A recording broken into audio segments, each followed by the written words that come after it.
Good morning friends. आज के daily current affairs programme में हम आपका स्वागत करते हैं। जैसा कि आप लोग जानते हैं कि वीडियो के अंत में एक अभ्यास प्रश्न की चर्चा की गई है, इसलिए कृपया वीडियो को अंत तक देखें। और अगर आपको ये वीडियो अच्छी लगती है तो कृपया लाइक, शेयर और सब्सक्राइब करें।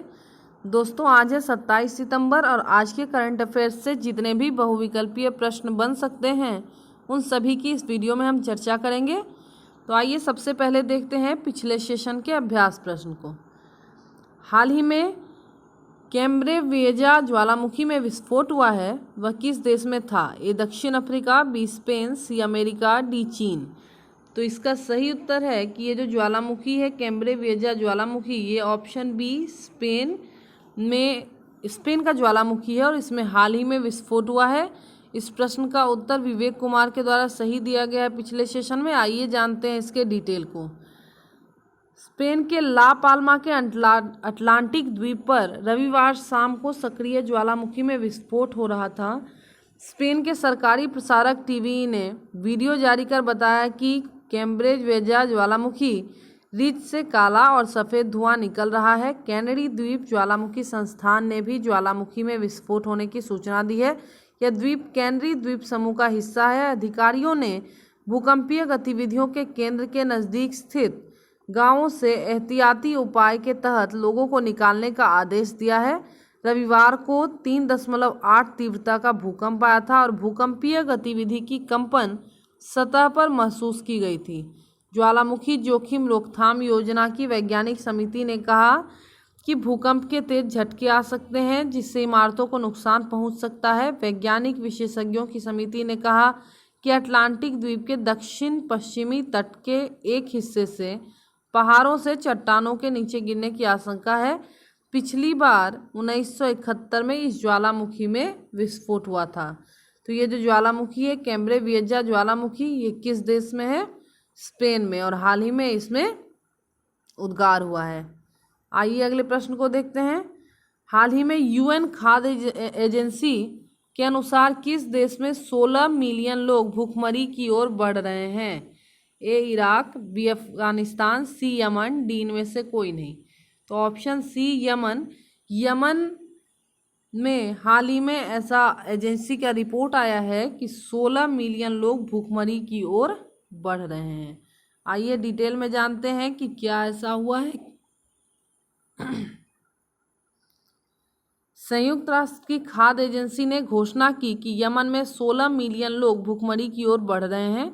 इसने यह भी कहा कि जब तक नई फंडिंग नहीं आती, अक्टूबर में देश में लाखों लोगों के खाने के राशन में कटौती की जाएगी। यमन के मानवीय संकट पर एक उच्च स्तरीय बैठक हाल ही में यूरोपीय संघ द्वारा स्वीडन और स्विट्जरलैंड के साथ आयोजित की गई।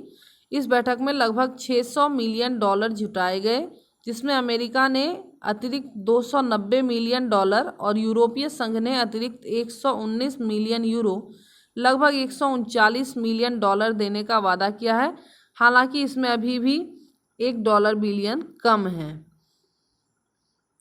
तो यह जो घोषणा की गई है किस संस्था के द्वारा की गई है? वर्ल्ड फूड प्रोग्राम WFP के द्वारा की गई है। आइए आगे देखते हैं। हाल ही में केंद्र सरकार ने शोध को बढ़ावा देने के लिए शिक्षण संस्थानों का पेटेंट मूल शुल्क कितना प्रतिशत तक घटा दिया है? 50%, 80%, 7%, डी इनमें से कोई नहीं। तो ऑप्शन बी 80%। हाल ही में केंद्र सरकार ने शोध को बढ़ावा देने के लिए शिक्षण संस्थानों का पेटेंट शुल्क 80% तक घटा दिया है। आइए डिटेल में जानते हैं। सरकार ने शोध को बढ़ावा देने के मकसद से शिक्षण संस्थानों का पेटेंट शुल्क 80% तक घटा दिया है। आत्मनिर्भर भारत अभियान के तहत ज्ञान अर्थव्यवस्था में नवाचार और रचनात्मकता को प्रोत्साहित करने के लिए पेटेंट फाइलिंग में यह राहत दी गई है। सरकार ने पेटेंट संशोधन नियम 2021 की अधिसूचना भी जारी कर दी है। यह 21 सितंबर से लागू माना जाएगा। आइए अगले प्रश्न को देखते हैं।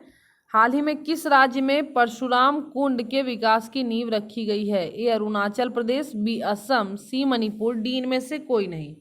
तो इसका सही उत्तर है कि ये परशुराम कुंड की नींव अरुणाचल प्रदेश में रखी गई है। आइए डिटेल में जानते हैं। अरुणाचल प्रदेश में प्रसिद्ध परशुराम कुंड मेला आरंभ हो गया है। परशुराम कुंड एक हिंदू तीर्थस्थल है जो लोहित नदी के निचले इलाके में ब्रह्मपुत्र के पठार पर स्थित है। सर्दियों में देश भर से हजारों श्रद्धालु प्रत्येक वर्ष मकर संक्रांति पर इस पावन कुंड में स्नान के लिए आते हैं। लोक कथा के अनुसार मकर संक्रांति के दिन इस पवित्र कुंड में स्नान करने से लोग पाप मुक्त हो जाते हैं। तो ये जो परशुराम कुंड है यह कहाँ है? अरुणाचल प्रदेश में है और इसके विकास की हाल ही में सरकार ने घोषणा की है। आइए अगले प्रश्न को देखते हैं। हाल ही में किसने चंद्रमा के दक्षिणी ध्रुव पर एक क्रिएटर का नाम आर्कटिक खोजकर्ता मैथ्यू हेडसन के नाम पर रखा है? ए नासा, बी अंतर्राष्ट्रीय खगोलीय संघ, सी इसरो, डी इनमें से कोई नहीं। तो इसका सही उत्तर है ऑप्शन बी अंतर्राष्ट्रीय खगोलीय संघ। आइए डिटेल में जानते हैं।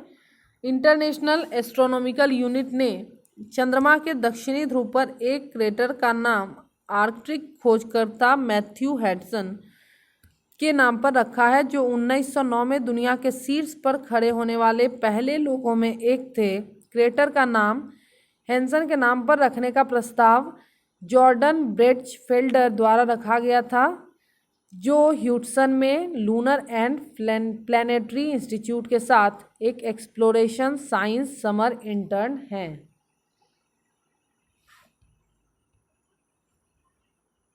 अगला प्रश्न है, हाल ही में किस राज्य के पूर्व पुलिस कमिश्नर वाई.एस. डडवाल का निधन हुआ है? ए दिल्ली, बी हरियाणा, सी महाराष्ट्र, डी इनमें से कोई नहीं। तो हाल ही में दिल्ली के पूर्व पुलिस कमिश्नर वाई.एस. डडवाल का निधन हुआ है। आइए डिटेल में जानते हैं इनके बारे में।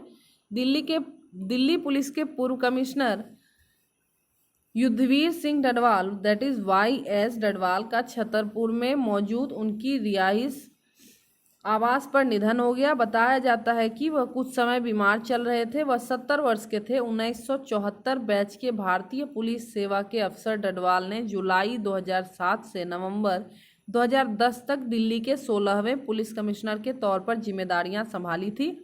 उनके कार्यकाल के दौरान राष्ट्रमंडल खेल दिल्ली में आयोजित किए गए थे। अगला प्रश्न है, हाल ही में किस देश के पूर्व प्रधानमंत्री गॉर्डन ब्राउन को ग्लोबल हेल्थ फाइनेंस के लिए WHO का राजदूत नियुक्त किया गया है? ए अल्जीरिया, बी फ्रांस, सी यूके, डी इनमें से कोई नहीं। तो इसका सही उत्तर है यूके। आइए डिटेल में जानते हैं। यूके के पूर्व प्रधानमंत्री गॉर्डन ब्राउन को ग्लोबल हेल्थ फाइनेंसिंग के लिए WHO का राजदूत नियुक्त किया गया है। अगला प्रश्न है, हाल ही में जूनियर पुरुष हॉकी विश्व कप की मेजबानी कौन करेगा? ए उड़ीसा, ए हरियाणा, बी उड़ीसा, सी महाराष्ट्र, डी इनमें से कोई नहीं। तो इसका सही उत्तर है ऑप्शन बी उड़ीसा। उड़ीसा हाल ही में जूनियर पुरुष हॉकी विश्व कप की मेजबानी करेगा। आइए डिटेल में जानते हैं।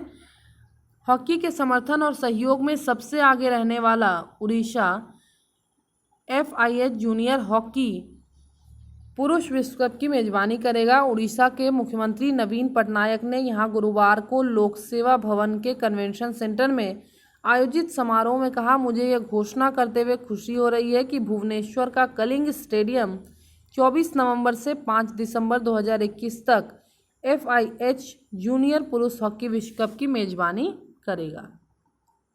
अगला प्रश्न है, हाल ही में किसकी नई किताब 400 डेज का ट्रेलर जारी किया गया है? ए चेतन भगत, बी अमिताभ घोष, सी रस्किन बॉन्ड, डी इनमें से कोई नहीं।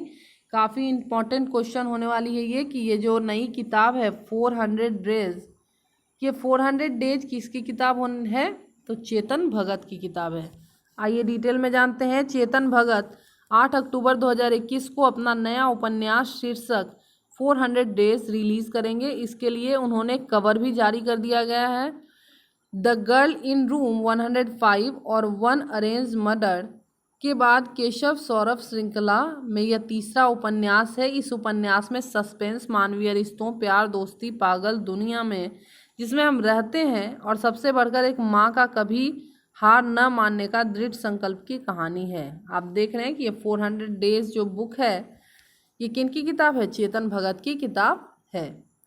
अगला प्रश्न है, हाल ही में किस राज्य के मुख्यमंत्री ने अगर नीति 2021 का अनावरण किया है? ए मणिपुर, बी नागालैंड, डी त्रिपुरा, सी बिहार। तो इसका सही उत्तर है ऑप्शन डी बिहार। आइए डिटेल में जानते हैं। बिहार के मुख्यमंत्री नीतीश कुमार ने अगर नीति 2021 का अनावरण किया है। नीतीश कुमार एक भारतीय राजनीतिज्ञ हैं और संप्रति बिहार के मुख्यमंत्री हैं। इससे पहले उन्होंने 2005 से 2024 तक बिहार के मुख्यमंत्री और 2015 से 17 तक भारत सरकार के एक मंत्री के रूप में भी सेवा की। वह जनता दल यूनाइटेड राजनीतिक दल के प्रमुख नेताओं में से एक हैं। सेशन का अंतिम प्रश्न है, हाल ही में प्रेस ट्रस्ट ऑफ इंडिया के अध्यक्ष के रूप में किसे चुना गया है? ए शुभंकर गर्ग, बी अविक सरकार, सी अमृत गोयल, डी इनमें से कोई नहीं। तो अविक सरकार को हाल ही में प्रेस ट्रस्ट ऑफ इंडिया का नया अध्यक्ष चुना गया है। आइए डिटेल में देखते हैं। एमेरिटस संपादक और आनंद बाजार ग्रुप ऑफ पब्लिकेशंस के उपाध्यक्ष अविक सरकार को press trust of India that is PTI का मुख्य संपादक चुना गया है, मुख्य अध्यक्ष चुना गया है। वह पंजाब केसरी अखबारों समूह के मुख्य संपादक विजय कुमार चोपड़ा की जगह लेंगे। अविक सरकार भारतीय पेंगुइन बुक्स, पेंगुइन इंडिया के संस्थापक, प्रबंध निदेशक, बिजनेस स्टैंडर्ड के संस्थापक संपादक और एबीपी ग्रुप द्वारा 2003 में स्टार न्यूज के अधिग्रहण में महत्वपूर्ण भूमिका रही थी। आइए सेशन के अभ्यास प्रश्न को देखते हैं। जस्टिन ट्रूडो तीसरी बार किस देश के प्रधानमंत्री के रूप में चुने गए हैं? ए कनाडा, बी अल्जीरिया, सी रूस, डी इनमें से कोई नहीं। तो इसका उत्तर आप लोग जाकर हमारे कमेंट बॉक्स में दें कि जस्टिन ट्रूडो को किस देश के नए प्रधानमंत्री के रूप में तीसरी बार चुना गया है। इसके अलावा अगर आपको ये वीडियो अच्छी लगती है तो लाइक, शेयर और सब्सक्राइब करें। धन्यवाद दोस्तों।